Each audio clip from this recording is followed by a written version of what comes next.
Hello everyone, welcome to my YouTube channel. I am Shweta, a final year BSc Nursing student in Government Medical College Jalon. So आज की video में हम लोग बात करने वाले हैं इंट्रोडक्शन के बारे में। आपको कैसे खुद को इंट्रोड्यूस करना है जब आप कॉलेज में जाओगे, फर्स्ट डे ऑफ कॉलेज आपको कैसे खुद को इंट्रोड्यूस करना है, या फिर मतलब कभी भी क्लास में या फिर आप किसी के भी सामने अपने आप को इंट्रोड्यूस कर रहे हो तो उस टाइम पे आपको कौन कौन सी चीज़ें अपने इंट्रोडक्शन में इंक्लूड रखनी है एंड कौन सी चीज़ें आपको नहीं बोलनी है जिससे आपका इंट्रोडक्शन बोरिंग ना लगे। सो उसके बारे में हम बात करेंगे।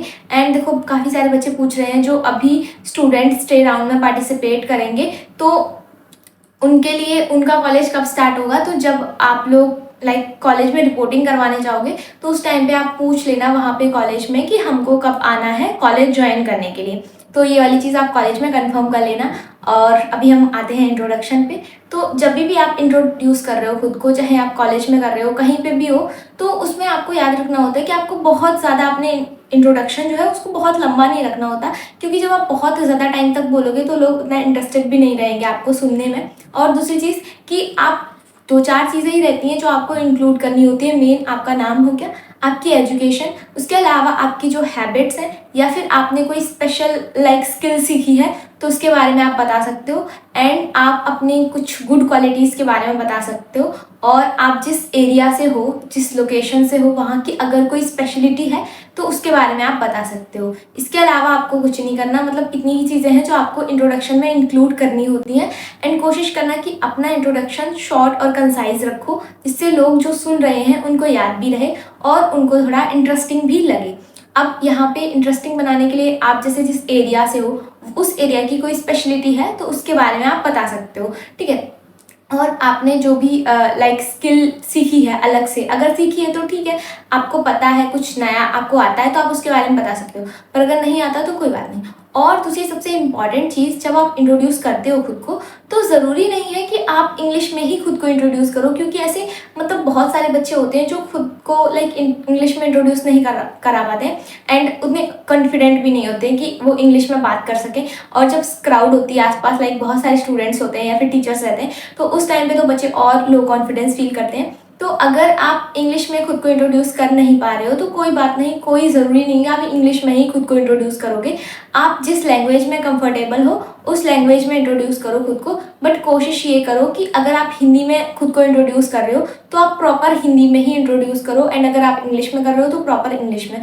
और थोड़ी बहुत चीज़ें आप मिक्स कर सकते हो हिंदी इंग्लिश का, बट अगर आप किसी एक पर्टिकुलर लैंग्वेज में खुद को इंट्रोड्यूस करोगे तो वो ज़्यादा बेटर लगता है। अगर आप हिंदी में इंट्रोड्यूस कर रहे हो तो आप कोशिश करो जो आपके शब्द हैं, जैसे स्कूल को हिंदी में क्या बोलते हैं, विद्यालय जो भी है, तो आप कोशिश करो फिर आप पूरा हिंदी में बोलो, क्योंकि उसका एक अलग इम्पैक्ट पड़ता है। आज का जो टाइम है तो इस टाइम पे बहुत अच्छी हिंदी किसी को नहीं आती है, एंड अगर आप खुद को इंट्रोड्यूस करने वाले हो हिंदी में तो कोशिश करो कि हिंदी में भी अच्छे से हिंदी के सारे वर्ड्स अच्छे से आप बोलो वहाँ पे, तो वो थोड़ा अच्छा लगता है सुनने में भी, क्योंकि लोगों को उतना हिंदी आता भी नहीं है। तो आप अगर पूरा अच्छे से हिंदी में ही बोलोगे, खुद को हिंदी में इंट्रोड्यूस करोगे तो वो भी बढ़िया लगेगा। एंड अगर इंग्लिश में कंफर्टेबल हो तो अच्छी बात है, आप इंग्लिश में इंट्रोड्यूस कर सकते हो।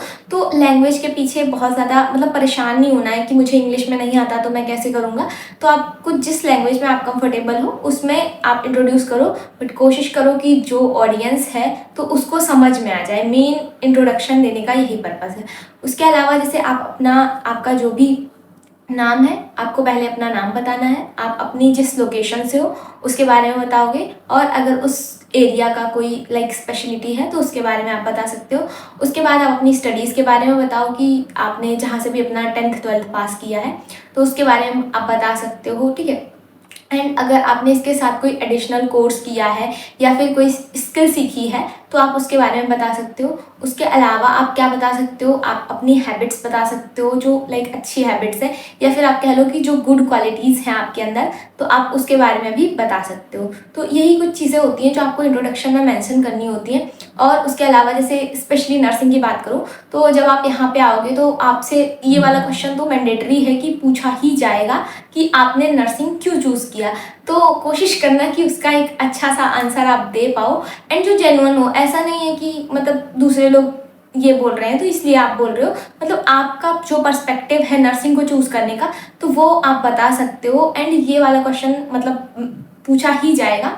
अगर आप नहीं बताना चाहते इट्स ओके, बट एटलीस्ट आप अपने पास एक रखो आंसर कि आपने नर्सिंग क्यों चूज़ किया है, क्योंकि ये सिर्फ इंट्रोडक्शन की बात नहीं है, ये आपसे कोई भी कभी भी पूछ सकता है कि मतलब नर्सिंग ही क्यों चूज़ किया बाकी प्रोफेशंस को छोड़ के। तो ये वाली चीज़ मुझे लगता है आपको पता होनी चाहिए। एंड शायद मैं आपको ये प्रीवियस वीडियो में भी बता चुकी हूँ, जो मैंने पहले इंट्रोडक्शन पे वीडियो बनाया था, कि जब मेरे टाइम पे जब हम लोगों का एडमिशन हुआ था, तो उस टाइम पे हम लोगों का ऐसा था कि मतलब 4 5 6 दिन, आप समझ लो 6 से 7 दिन, एक हफ्ता पूरा इंट्रोडक्शन ही चला था। हम लोग जैसे अभी फर्स्ट क्लास है तो फर्स्ट क्लास में इंट्रोडक्शन होएगा, जो टीचर आएगा सेकंड में थर्ड, मतलब हर दिन हमारा इंट्रोडक्शन चला था, कोई नया नया टीचर आके। तो ये वाला सीन था। तो उस टाइम पे क्या हुआ था कि मतलब ये वाला तो क्वेश्चन मैंडेटरी था सबके साथ कि आपने मतलब 12th के जस्ट बाद आए हो या फिर कुछ कोर्स किया है। उसके अलावा एक ये क्वेश्चन कि नर्सिंग क्यों चूज़ किया है। तो उसमें मोस्टली स्टूडेंट्स का जो मतलब जवाब था वो यही था कि मेरे फैमिली मेम्बर्स ने सजेस्ट किया, या फिर मतलब नीट की वजह से वहाँ नहीं हो पाया तो इसलिए मैं यहाँ पे आई हूँ, या फिर कुछ लोगों का ये भी था कि मतलब क्योंकि इसमें करियर अच्छा है इसलिए आया हूँ। मतलब मोस्टली लोगों का ये था कि किसी की फर्स्ट प्रायोरिटी नहीं थी नर्सिंग करना। हर किसी का यही आंसर था कि क्योंकि उन्हें कोई दूसरा कोर्स मतलब उतना बेटर नहीं लगा इसलिए वो यहाँ पे आए हैं। मतलब जैसे आप कहते हैं ना कि मतलब वो इंसान नीट के लिए जिस शिद्दत से तैयारी कर रहा था, तो अभी उसका वो उतने इंटरेस्ट से नहीं आया नर्सिंग में। तो यही वाली चीज़ मतलब पूरी क्लास से पूछी जा रही थी। तो एक टीचर थे जिन्होंने हमारा इंट्रोडक्शन लिया था, तो वो सबसे पूछ रहे थे। उसके बाद जब मेरा इंट्रोडक्शन हुआ तो उन्होंने पूछा कि ये बताओ कि यहाँ पे मतलब ये इंट्रोडक्शन सबका ख़त्म हो गया था, तो मतलब मैंने ये चीज़ मेंशन की थी वहाँ पे कि मतलब मैं नर्सिंग के लिए ही प्रिपेयर की थी एंड उसके बाद मैं नर्सिंग में आई हूँ। तो ये वाली चीज़ मैंने वहाँ पे बोली थी, तो सब एकदम थोड़ा सा कि ऐसे कैसे हो सकता है कि इतने बच्चे नीट की तैयारी करके आए तो ये लड़की कैसे झूठ बोल रही होगी या फिर जो भी है। तो उसके बाद सर ने ये पूछा था कि ये बताओ कि ऐसा कौन सा बच्चा है, मतलब कितने लोग हैं यहाँ पे जो खुश हैं नर्सिंग में आके। तो सीरियसली वहाँ पे सिर्फ मैं थी जिसने अपना हैंड रेज किया था एंड उसके लिए सर ने क्लैपिंग भी करवाई थी कि देखो उसको, देखो वो कितनी खुश है यहाँ आके। अब आप लोग यहाँ आ गए हो तो एटलीस्ट यहाँ तो खुश रहो, क्योंकि देखो जो तुमने तैयारी की, जो भी तुम्हारा प्रिपरेटरी फेज था जैसा भी था ठीक है वो निकल गया, बट अब तुम एक नए प्रोफेशन में आए हो तो एटलीस्ट इसको एंजॉय करो, क्योंकि तुम्हारी प्रीवियस जैसे भी मतलब लाइफ रही हो इट्स ओके, बट अब जब तुम नए कोर्स में आए हो तो यहाँ पे मतलब खुश रहो, अच्छे से एंजॉय करो सारी चीज़ें। जो हुआ सो हुआ, नहीं निकला नीट कोई बात नहीं, अब उस रिग्रेट के साथ ज़िंदगी भर तो नहीं रहना है।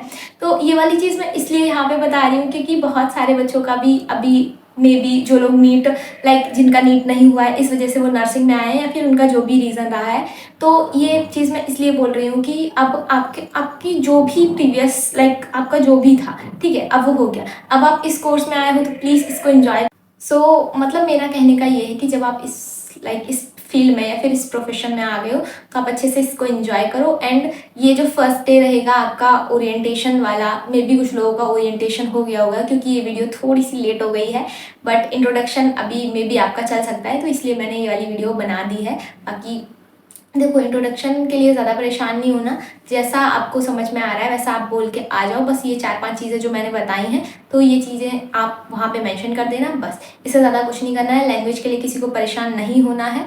एंड यस, कॉलेज में जाना है पूरे इंटरेस्ट के साथ, खुश होके जाना है। ऐसा नहीं है एकदम आप फर्स्ट डे ही जा रहे हो एकदम बोरियत सा, मतलब मन लेके कि क्या ही कर रहे हैं क्यों ही आ गए, तो ये वाली चीज़ें अपने दिमाग में नहीं लानी है। अब आप इस प्रोफेशन में आए हो तो इसको अच्छे से एंजॉय करना है एंड सारी चीज़ें एक्सप्लोर करनी है। नर्सिंग में इतनी सारी चीज़ें हैं ना एक्सप्लोर करने के लिए। एक बार आप लाइक इसमें इंटरेस्ट लोगे तो आपको पता चलेगा कि लाइक नर्सिंग में भी आप कितना आगे जा सकते हो। So that's it for today's video. I hope आपको सारी चीज़ें समझ में आ गई होंगी।